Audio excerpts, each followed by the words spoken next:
Hello दोस्तों, स्वागत है आपका मेरे YouTube चैनल पर। और दोस्तों, आज की इस वीडियो में हम बात करेंगे सिलिकॉन वैली बैंक में जो फेलियर हुआ है, इसकी डिटेल में जाएंगे। क्यों जाएंगे हम?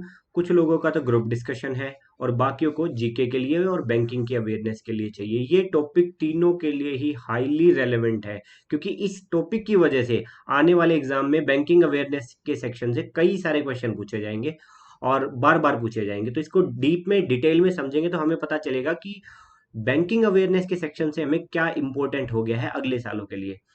इसके लिए हम स्टार्टिंग में बेसिस पे बात करेंगे, बेसिक डिटेल्स जानेंगे इस कहानी में क्या हुआ है, रीजंस देखेंगे, उसके पीछे कारण क्या थे, और इंडियन कॉन्टेक्स्ट को समझेंगे। क्या हमारे यहाँ पे भी कभी कुछ ऐसा हुआ है, तो हमने कैसे टेकअप किया था उस मैटर को।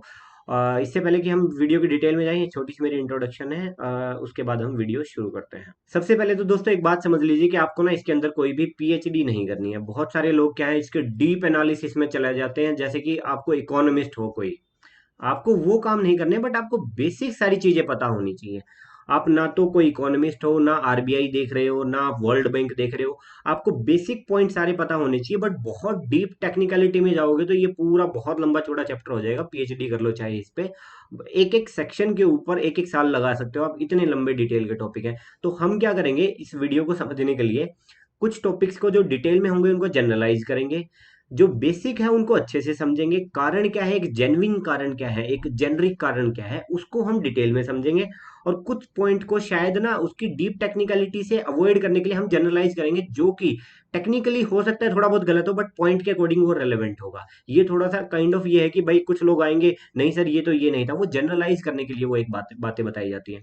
तो चलिए शुरू करते हैं। पहले बेसिक पे जाएंगे, बेसिक बेसिक सारी कहानी को समझेंगे, उसके बाद वो रीजंस कैसे इकट्ठे हुए उनको समझेंगे, और लास्ट में कंक्लूड करेंगे। समझिए आप, इसी तरह से हम इस वीडियो को कवर करने वाले हैं। सबसे पहले तो थोड़ी सी डिटेल पूछ लेते हैं कि अगर ग्रुप डिस्कशन के अकॉर्डिंग आया और मान लो जीडी इंटरव्यू या प्री मेंस में भी कुछ आया, तो क्या हो सकता है, ये स्टैटिस्टिक्स आपके काम आ सकते हैं। It it is the largest bank in silicon valley. Silicon valley क्या है, एक एरिया है जहाँ पे इनके यूएसए के अंदर स्टार्टअप्स हैं।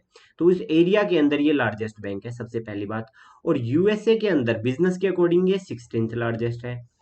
और ये largest bank to fail post 2008 crisis. 2008 में एक रिसेशन आया था, उसमें जो क्राइसिस हुआ था उसके बाद ये लार्जेस्ट बैंक है जो फेल हुआ है। और it is basically bank run का एग्जांपल आपको वीडियो में बताऊंगा जब इंडियन कॉन्टेक्स्ट समझाऊंगा। ये एक सिमिलर एग्जांपल इंडिया में आईसीआईसीआई बैंक में भी हुआ था, आरबीआई ने बहुत अच्छे से डील किया था, ये लोग नहीं कर पाए। उसके बाद चलते हैं कि दूसरा अगला स्टैट है, second largest bank fail in US history. इससे पहले एक और बैंक फेल हुआ है और ये सेकंड लार्जेस्ट है। वो फर्स्ट था वॉशिंगटन म्यूचुअल। इसका भी एक डिटेल में कभी वीडियो अगर देखेंगे लाएंगे, क्योंकि वो भी एक डिटेल का टॉपिक है। बट ये सेकंड लार्जेस्ट है, ये इंपॉर्टेंट था इस वीडियो के अकॉर्डिंग। इसका मेन बिजनेस जो था ना, मेजोरिटी जो बिजनेस था सिलिकॉन वैली बैंक बिजनेस इसका, ये स्टार्टअप के ओरिएंटेड ओरिएंटेड था, ये स्टार्टअप ओरिएंटेड था। उससे के बाद जो अगली ओरिएंटेशन था वो इसके बिजनेसेस थे और वेंचर कैपिटलिस्ट थे। वेंचर कैपिटलिस्ट कौन से होते हैं, जो छोटे छोटे स्टार्टअप्स के अंदर अपनी फंडिंग करते हैं। और ये वेंचर कैपिटलिस्ट इटसेल्फ एक ग्रुप होता है कि जिसमें लोग पैसे लगाते हैं, फर्दर ये पैसे लगाते हैं। तो काइंड ऑफ ये लोग वो लोग हैं जो मोबिलाइजेशन ऑफ मनी बड़ा फास्ट कर सकते हैं, इधर से उधर और उधर से इधर। एक जनरल कस्टमर की तरह नहीं है कि 8-10 हजार 20 हजार अकाउंट में पड़े हैं, इनके बिलियंस ऑफ डॉलर्स पड़े होते हैं। आज है, कल हो सकता है ना हो। तो ये बड़ा रिस्की आपका जो है बिजनेस मॉड्यूल था इनका। और इसी वजह से सबसे ज्यादा एसवीबी के फेल होने के बाद सबसे ज्यादा इफेक्ट जो आएगा अमेरिकन स्टार्टअप पे आएगा। और क्योंकि स्टार्टअप का फेवरेट बैंक था, तो कुछ इंडियंस भी इन्वॉल्व थे इसके अंदर। जो इंडियन स्टार्टअप है वो भी वहीं पे अकाउंट रखते थे। और क्योंकि स्टार्टअप एक छोटी यूनिट होती है, तो ये जनरली एक या दो बैंक से ही डील करते हैं। तो ये सबसे ज्यादा फंसे हैं, मतलब सबसे ज्यादा तो ये फंसे हैं, थोड़े बहुत अपने वाले भी फंस रखे हैं। चलिए अब डिटेल में बात करते हैं कि हुआ क्या है, बेसिकली गलत क्या हुआ है, उसके रीजंस, बैकग्राउंड स्टोरी को समझते हैं सबसे पहले तो। देखिए इस कहानी की शुरुआत होती है पेंडेमिक से। पेंडेमिक में क्या हुआ था, बाकी एक्टिविटीज बंद हो गई थी, तो आईटी और टेक्नोलॉजी सेक्टर थोड़ा सा चल रहा था। सॉफ्टवेयर आईटी टेक ये दबा के चला है, क्योंकि लोगों ने घर से काम किया और हर काम सॉफ्टवेयर पे आ गया था। चाहे वो क्लासेज हो, चाहे बिजनेस हो, चाहे बाकी काम है, वर्क फ्रॉम होम। तो ये बूम पे चला गया था। ये एडवांटेजियस सेक्टर था। कोरोना का अकेला सेक्टर ये है जिसने फायदा उठाया था। तो जितने भी वीसी हैं और स्टार्टअप्स हैं वो सारे के सारे इसके अंदर कूद गए। मतलब बहुत सारा पैसा इस सेक्टर में आ गया। और उसके बाद जो इस सेक्टर को तबाह किया, वो तबाह किया रशिया और यूक्रेन की वॉर ने। मतलब 2 साल ये अच्छा चला पेंडेमिक के बाद। पैंडेमिक से लेके और ये वॉर तक, यहाँ तक अच्छा चला। इसने दो तरह से इस गेम को स्पॉइल किया है, वो आगे बताता हूँ कैसे। मतलब ये हो गया एक बिगिनिंग टू एंडिंग। कैसे हुआ?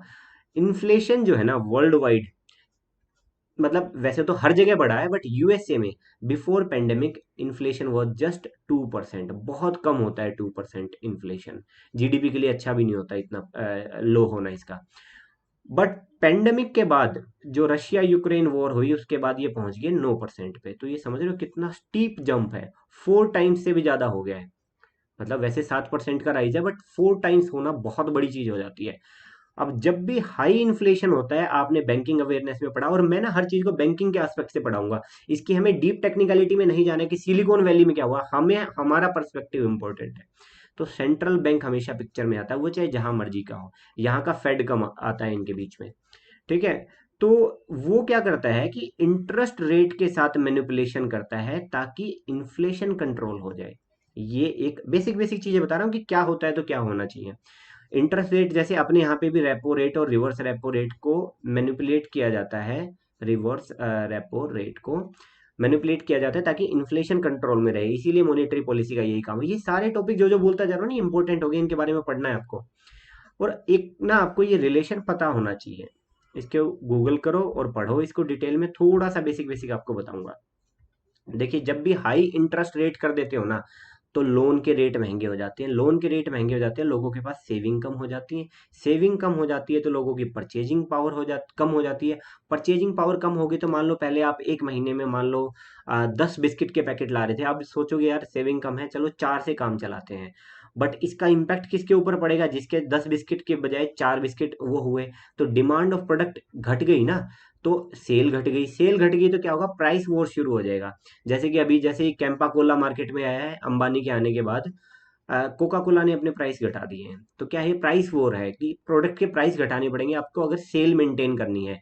वो अगर प्राइस घटा देंगे ना तो इन्फ्लेशन कम हो जाएगा। इन्फ्लेशन यही तो है, महंगाई, मतलब उतने ही पैसों में कितनी चीजें ले पा रहे, यही तो इन्फ्लेशन है। और अगर आपने ये सारी एक्टिविटी करके अगर प्राइस घटवा दिए ना उनके प्रोडक्ट के, तो इन्फ्लेशन अपने आप कंट्रोल हो गया। तो ये एक पूरा गेम चलता है। ये एक बैकग्राउंड स्टोरी बताइए क्यों, क्योंकि ये आने वाले टाइम में आएगी, अब वीडियो में आगे आएगी। अब हुआ क्या है, 2020 से लेके 2022 तक इंटरेस्ट रेट अमेरिका के अंदर 1% से भी कम थे।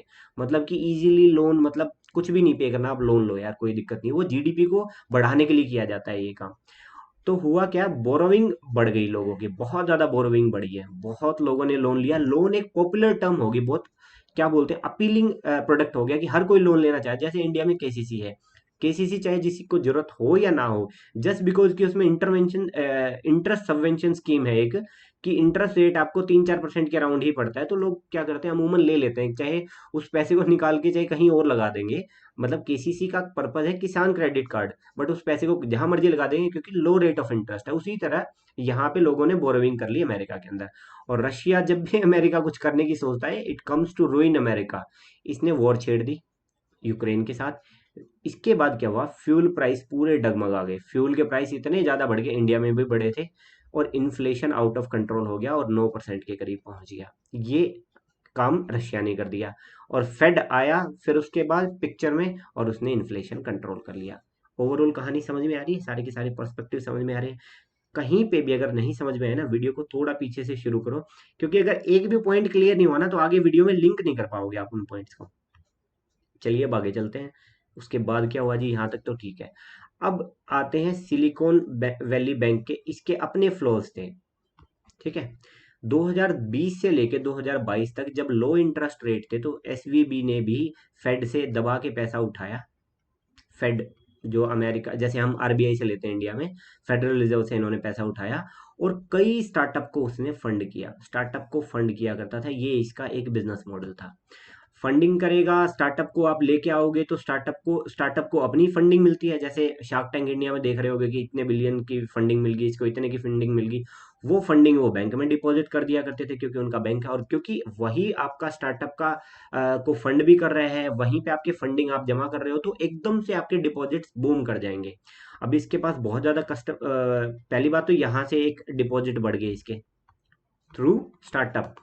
दूसरा, इसने क्या किया कि और ज्यादा कस्टमर्स को अट्रैक्ट करने के लिए सेविंग रेट हाई कर दिया। अब मान लो एसबीआई 4% पे आपको सेविंग इंटरेस्ट पे कर रहा है, और मान लो बैंक ऑफ बड़ौदा कल को कह देगी जी मैं 8% दूंगा, तो आप अपने फंड्स जो हैं, सेविंग जो है आपकी, वो स्टेट बैंक ऑफ इंडिया से उठा के बैंक ऑफ बड़ौदा में डाल दोगे। वहां पे यही हुआ है, बहुत सारे लोगों ने अपने डिपॉजिट जो है सिलिकॉन वैली बैंक में शिफ्ट कर दिए, जबकि मार्केट रेट में से डबल, मोर देन डबल जो है इसने सेविंग इंटरेस्ट दे दिए।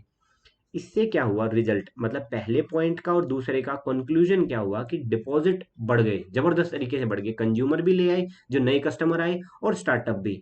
और ये रिजल्ट था कि पहले इसके पास $60 बिलियन के डिपॉजिट थे, वो सिर्फ पेंडेमिक के फेज में जो है $180 बिलियन के हो गए। 3 गुना डिपॉजिट होना मायने रखता है। मतलब बिजनेस को जब बड़ा बन जाता है, उसको स्केल करना बहुत मुश्किल हो जाता है, कि आपको 2% 3% बिजनेस बढ़ाने के लिए भी बहुत मेहनत करनी पड़ती है। और ये सीधा 3 गुना 3x ग्रोथ कर गए।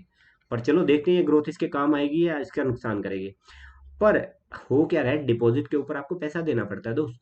तो अगर उस पैसे से आपने कमाया नहीं, तो वो आपके जेब से जाएंगे। अब उस डिपॉजिट के ऊपर पैसा कमाने के लिए सिलिकॉन वैली बैंक ने क्या किया, $90 बिलियन उठा के लॉन्ग डेटेड सिक्योरिटीज में डाल दिए। जैसे इंडिया में सिक्योरिटीज होती है, यूएसए के अंदर भी होती है, और बॉन्ड्स के अंदर, दोनों के अंदर पैसा लगा दिए। 10 ईयर्स वाली सिक्योरिटीज के अंदर मेजोरिटी जो है 10 ईयर्स वाले में लगाए। उनको लगा अपने पास डिपॉजिट बहुत है, क्या जरूरत है, हम सिक्योर करते हैं कुछ अमाउंट को, कुछ अमाउंट के साथ खेलेंगे। अच्छी स्ट्रेटजी थी, कोई दिक्कत नहीं थी। और जैसे एफडी में होता है ना, जैसे आप 5 साल की एफडी लेते हो, 5 साल की एफडी लोगे तो उस पर ज्यादा इंटरेस्ट मिलेगा रादर देन 3 साल की एफडी। बट 5 साल की एफडी को अगर 5 साल से पहले तोड़वाओगे ना, तो उतना ही नुकसान भी होगा आपका।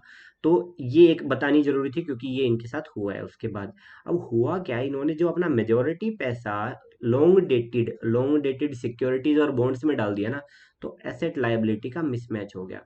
बैंकिंग की तैयारी करते हो, आपको पता होगा ना, लिक्विडिटी, कम लिक्विड एसेट, ज्यादा लिक्विड एसेट। कम लिक्विड एसेट इसलिए रखा करते हैं कि फ्यूचर के लिए, ज्यादा लिक्विड इसलिए रखने होते हैं कि कोई भी इमरजेंट नीड आ जाए। आपको याद होगा ना कौन सा अमाउंट हम बैंक में रखते हैं, कमेंट सेक्शन में बताना कि आरबीआई के पास कौन सा अमाउंट रखा जाता है और अपने पास कौन सा अमाउंट रखा जाता है लिक्विड फॉर्म में, ताकि इमरजेंट नीड में आप उसको यूज कर सको। ये इनकी चीज है जो गड़बड़ा गई। बेसल नॉर्म से रिलेट करो, इस टॉपिक को समझ में आ जाएगा। तो लिक्विड एसेट्स जो इनके काफी कम हो गए, और 10 ईयर्स की सिक्योरिटीज इनके पास काफी बढ़ गई। अब बॉन्ड्स की ना, एक ये अपने आप में एक टॉपिक हो जाएगा। बॉन्ड जो होते हैं वो अपनी वैल्यू लूज कर देते हैं अगर इंटरेस्ट रेट मार्केट में बढ़ जाते हैं। ये इनका इनवर्स रिलेशन होता है। इनवर्स रिलेशन होता है ये x is equal to 1/y। तो x की वैल्यू जितनी बढ़ेगी, y की वैल्यू उतनी कम हो जाएगी। इनवर्स रिलेशन ये चीज होती है, एक बढ़ेगा तो दूसरा कम होएगा। तो बॉन्ड्स ना अपनी वैल्यू लूज कर देते हैं जब इंटरेस्ट रेट को बढ़ाया जाता है, क्योंकि उनकी यील्ड जो है ना वो कम हो जाती है। ये डिटेल में है एक टॉपिक, इसको मान लीजिए कि ये यही होता है, ठीक है।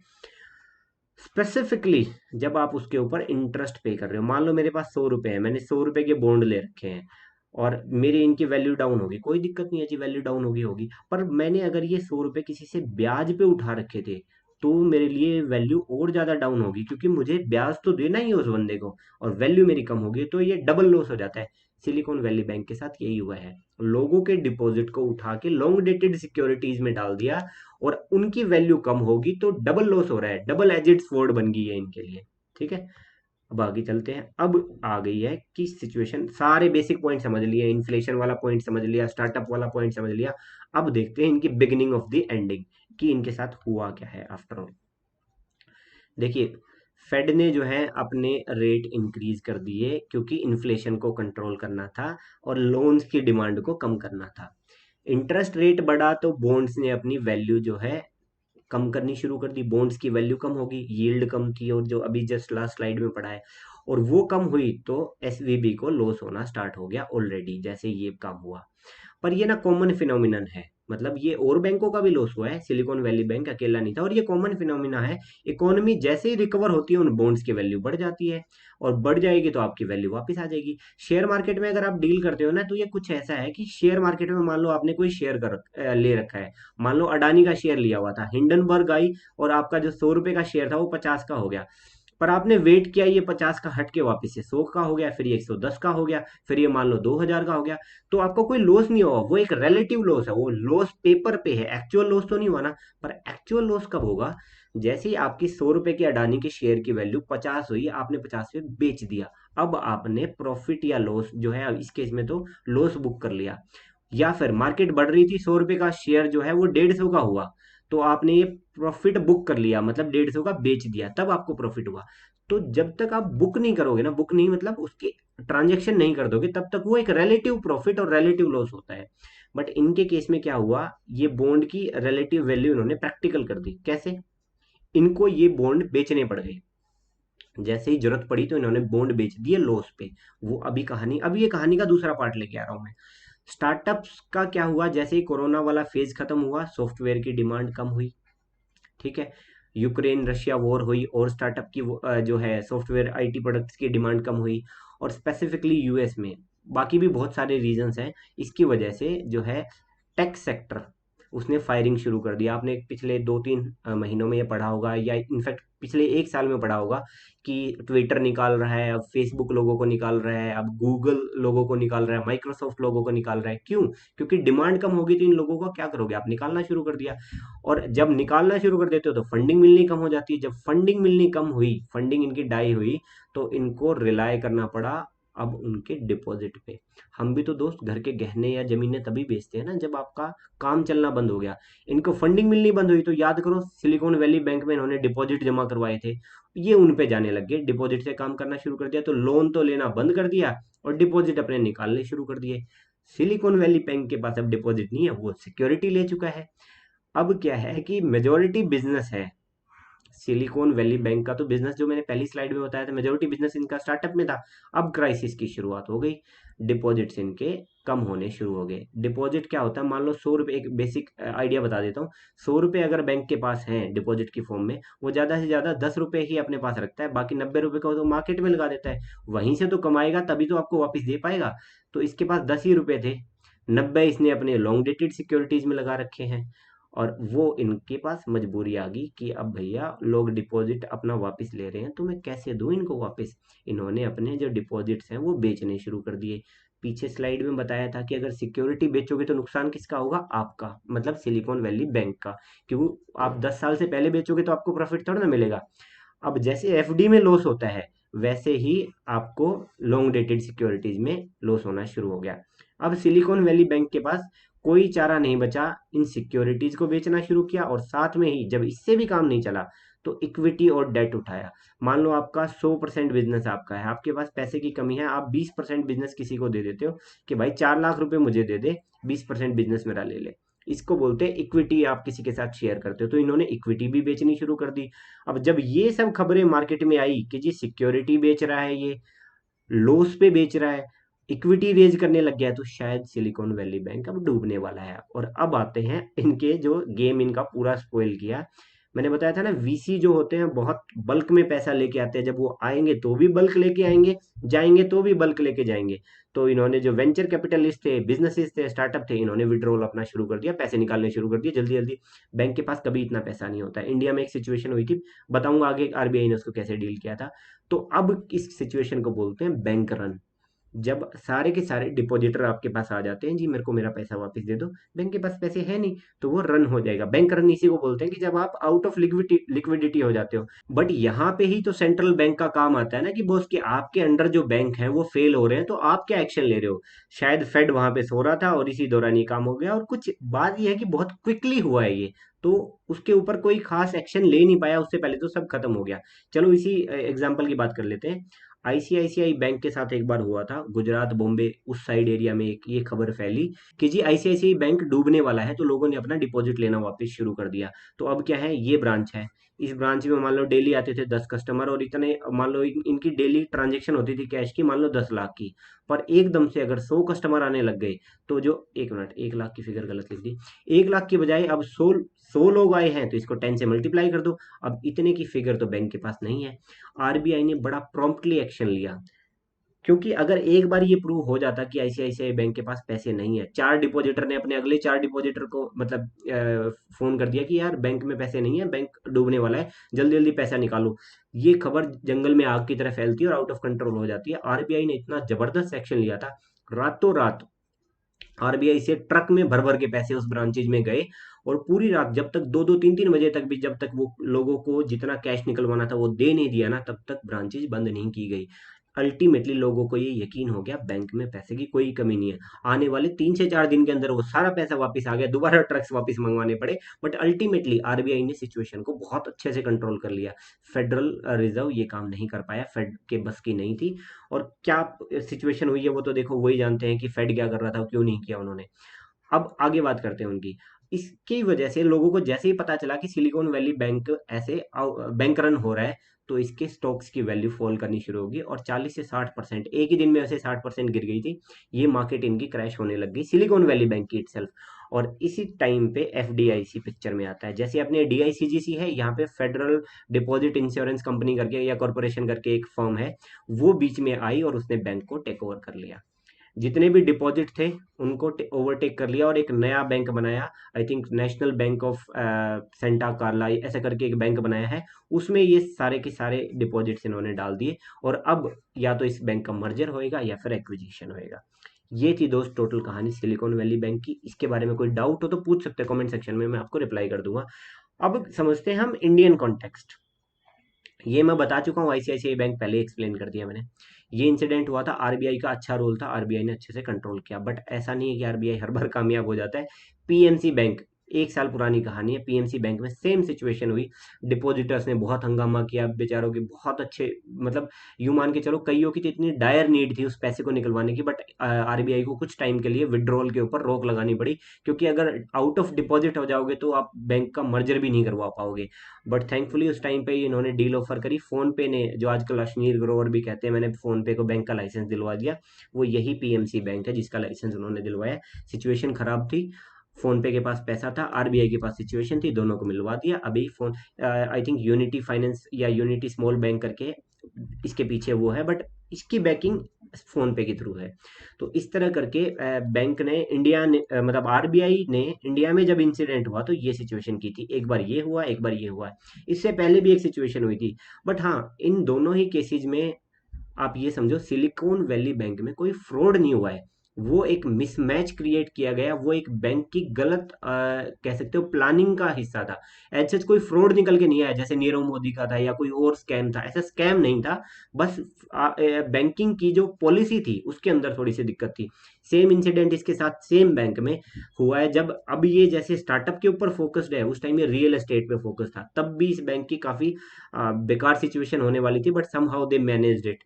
एक बार न्यू बैंक ऑफ इंडिया के साथ भी ऐसा ही हुआ था, तो आरबीआई ने इसको ओबीसी बैंक में डाल दिया था। और ये यकीन मानोगे आप, ये प्राइवेट बैंक था और ये उस टाइम पे पीएसबी बैंक था। रातों रात प्राइवेट के एम्प्लॉय सरकारी हो गए थे। तो सिचुएशन होती है दोस्त, सरकारी प्राइवेट हो जाते हैं, प्राइवेट सरकारी हो जाते हैं। और दोस्त जीडी वीडी के लिए ना मैंने एक अच्छी सी एक वीडियो बना रखी है कि जैसे अगर आपको टॉपिक आते हैं तो आपको नहीं पता तो कैसे पॉइंट आपको क्रिएट करने हैं, और इस वीडियो में मैंने इसी तरह से इन चीज़ों को कवर किया है, हर एस्पेक्ट को। तो आप भी जीडी में इन चीज़ों को यूज़ कर सकते हो। अगर मान लो कोई पॉइंट नहीं मिल रहा है तो कैसे आप उनको शुरू करोगे, अलग से सेपरेट एक वीडियो बना रखी है, उस वीडियो को जाके देख लीजिए। और ये सारी चीज़ें मैंने उसी के अंदर कवर की हुई है, उसी की स्लाइड्स हैं। अपनी जो जितनी भी वीडियोस हैं उसकी पीडीएफ आपको यहाँ मिल जाएगी टेलीग्राम चैनल पे। और अगर आप बैंकिंग की तैयारी कर रहे हैं तो ये सारी प्लेलिस्ट आपके लिए बहुत इंपॉर्टेंट हो चुकी है। और एसबीआई वाले लोग तो घोट के पी जाओ यार, इन्हीं में से टॉपिक आने वाला है कोई ना कोई। और thank you so much for watching. जय हिंद, जय भारत।